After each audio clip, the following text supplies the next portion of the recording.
Hello, I'm Nick. Welcome back. You may remember that on my latest video, I've mentioned that I really want to make a comic with my characters in the future. But before that happens, I will need to get better at a lot of facets of comic making: anatomy, perspective, and even storytelling itself.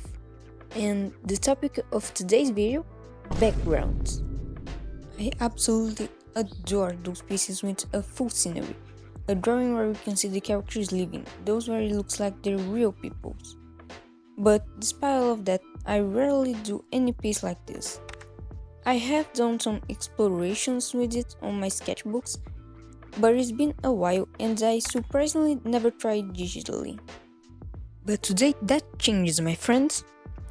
I will be doing Emma Artley Background Challenge to try to get better at drawing and coloring backgrounds. I'm aware that doing this isn't going to magically turn me into a tomato of some sorts, but I'm hoping this will ease me up into practicing. I'm also not doing this on a specific time limit, like a week or something, because I'm way too busy with school. So with all that said, let's finally begin.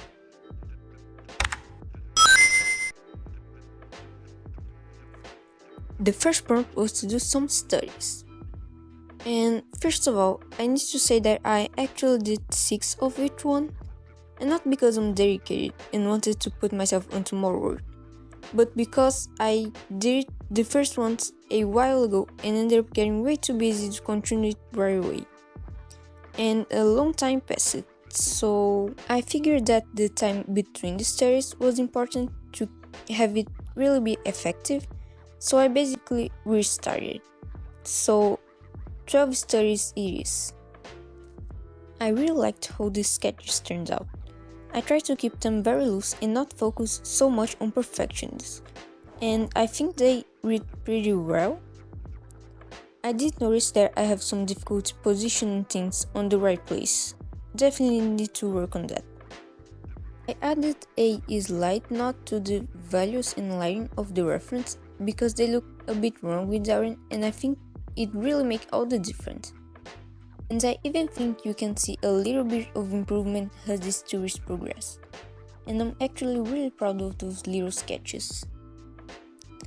The color studies didn't went that well though. I have a slight problem with matching colors, and I think coloring is the hardest part for me while doing backgrounds.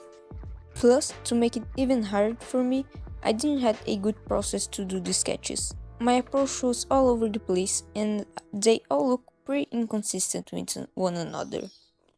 Anyway, that was the first prompt and those are our finished sketches. I'm quite happy with them.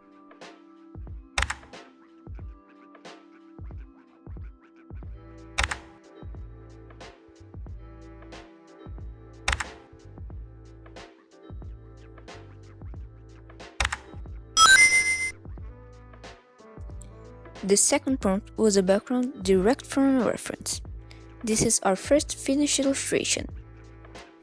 I picked this photo as my reference because I figured it was interesting but didn't look too difficult to match. For the sketch I went with a similar approach as the ones I used on the first prompt. So it was pretty straightforward. Although, I gotta say, I struggled a lot with the couch in the front, to the point I was starting to think I was going to fail and would have to give up on the challenge. But I pushed through it and I'm actually quite happy with how it ended up looking. The line art was boring as hell. I'm trying to experiment if I prefer thin or thicker lines, and for this one I went with a kind of thin one.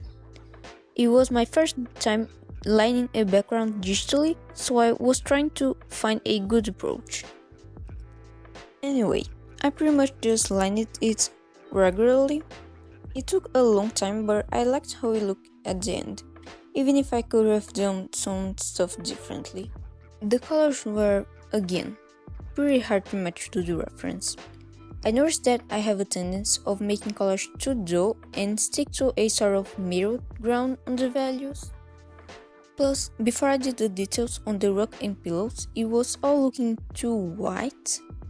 I think it still looks a bit odd at the end, but the shading helped a lot.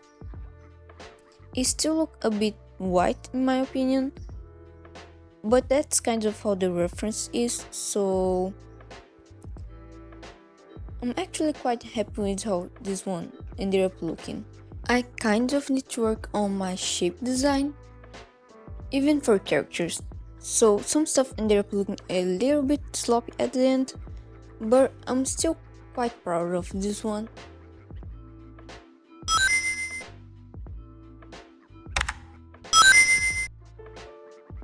The third prompt was a landscape. For this one, I decided to continue it using a reference and follow it pretty closely. It was quite hard to choose a reference for this one. I'm not sure why, but Pinterest saved me like always. I wanted to try something with some sort of water in it because my OCS history is set in an island and I need to learn how to draw water, even though I know the way I would go about drawing the ocean would have to be a slight different. Anyway, as you probably already noticed, this was the reference I chose. Once again, I started with a sketch. I tried to start by applying colors since I was aiming for a lineless painting style, but I'm already bad at placing things when I have a sketch. Imagine if I tried doing it without it. So the sketch was pretty straightforward. I keep it more rough than the others because I wouldn't have to make a liner on top of it, so it was really quick. The hard part of this one was on the coloring itself. I lost count of how much I've already mentioned in this video, but I really suck at coloring backgrounds. And yet, I decided to put all the work of this one on it. Really smart of my part. At the start I was pretty lost, but I put some general colors just to give me a base, and then I started painting it. After some struggle, I find a process that personally worked for me, and from that I just kept going. It wasn't necessarily hard as I was afraid, but it took a long ass time. I think I got some colors a bit wrong as I expected, but I think it looks nice. Special attention to the water, please. I really like how it ended up looking. The best part of the painting in my opinion. Anyway, here is the final result. I think the foreground looks the best in my opinion, since it's where I put the most effort in. What do you think?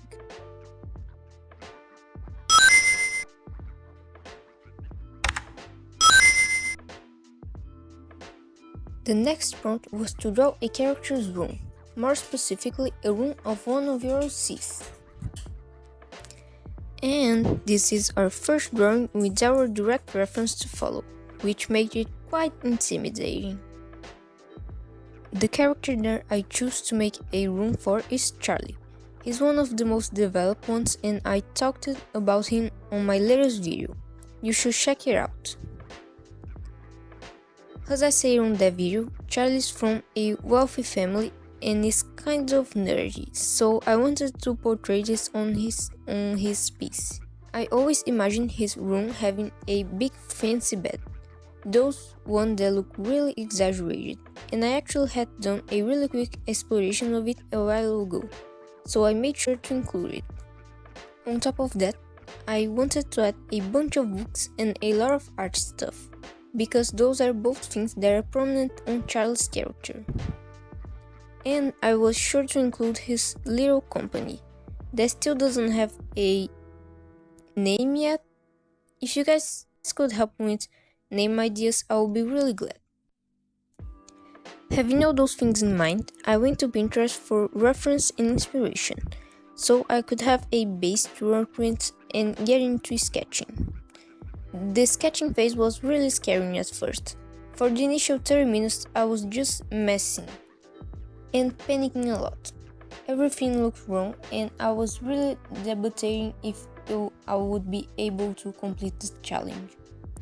I'm really bad at perspective and I honestly honestly didn't even try to make it look right. I was just going in completely blind. And that's clearly not at all what caused the problems in the sketching phase.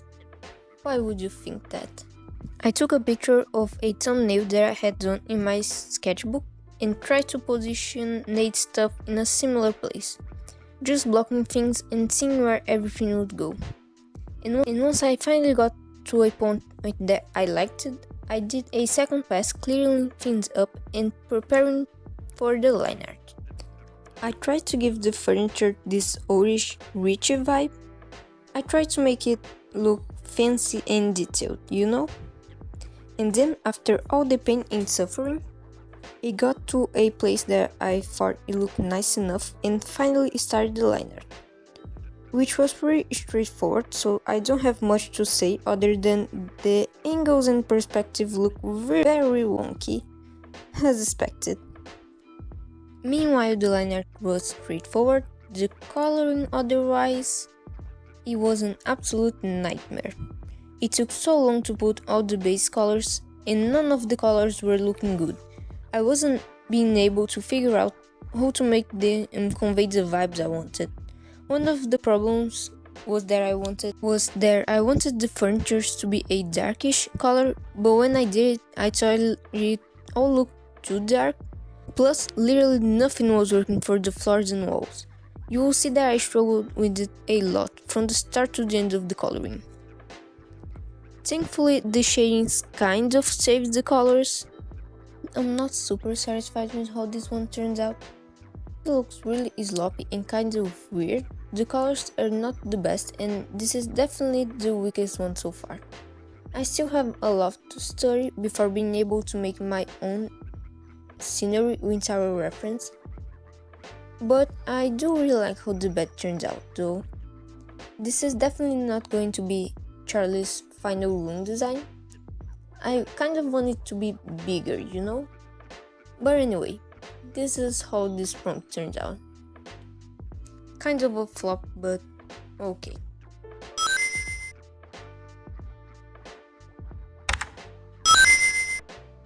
And finally, we're on our last prompt, a scenery with at least 2 characters.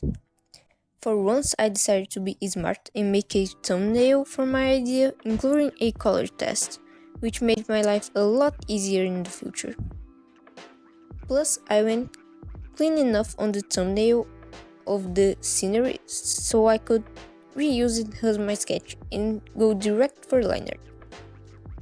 The characters here are my OCs, Andy and Eliza. If you already saw some shorts, you probably already know Andy. He's a character that I draw a lot. But Eliza, on the other hand, she's more of a minor character and don't even have a solid design yet. Definitely gotta work on that. But anyway, this picture is a representation of the night of their wedding. And as you can see, they're not very happy with it. Long story short, they are on a contract marriage forced by their parents. I want to go more in depth about them and their relationships on Andy's character video. That won't be coming out for at least a little while, but you guys can have this little sneak peek, I guess. Going back to the process in itself, I did the line art for the background, but I thought I went a bit too thick and it ended up losing a bit of the sparkle of the original sketch, so I decided to redo it. And so I did it. But before that, I decided to sketch out the characters in a bit more detail so I could binge the line art all in one go. Eliza gave me a lot of trouble. I had to redo her top part multiple times. And for what? It's not even that complicated of a pose. But after some struggle, I was able to get her to a place that I liked. And it was surprisingly easy though. I expected to struggle a lot with the pose, but I think I had a good enough base on the thumbnail. The biggest problem here was his shoes. In the end, I pretty much gave up on them since they were not the focus anyway. Circling back to the line art, I decided to keep it slightly thinner. I still think it didn't quite capture the sketch, but it looks good enough. The coloring was surprisingly one of the more straightforward parts this time. Thanks to the coloring test, I just had to color pick the colors and apply them. I think something about the atmospheric layers I put didn't end up looking as nice as on the thumbnail, but I still think they look nice enough. I personally really like the shading on the characters. I have never done a lighting scenario like this, and though it's not perfect, I think I did a pretty good job on it. Honestly, I think the background itself didn't quite shine on the space. I think looks just a little bit too empty, but it's okay, I guess. Overall, this was a good end to the challenge. I had a lot of fun with all the pieces on this video, and I'm looking forward to continue practicing with backgrounds. I don't think this challenge did any miracles, because of course it wasn't the intention, but I really liked it and definitely pushed me out of my comfort zone. Plus, I learned to keep going even if a piece looks like it's going to be a disaster. I definitely recommend this challenge if you're thinking of doing it.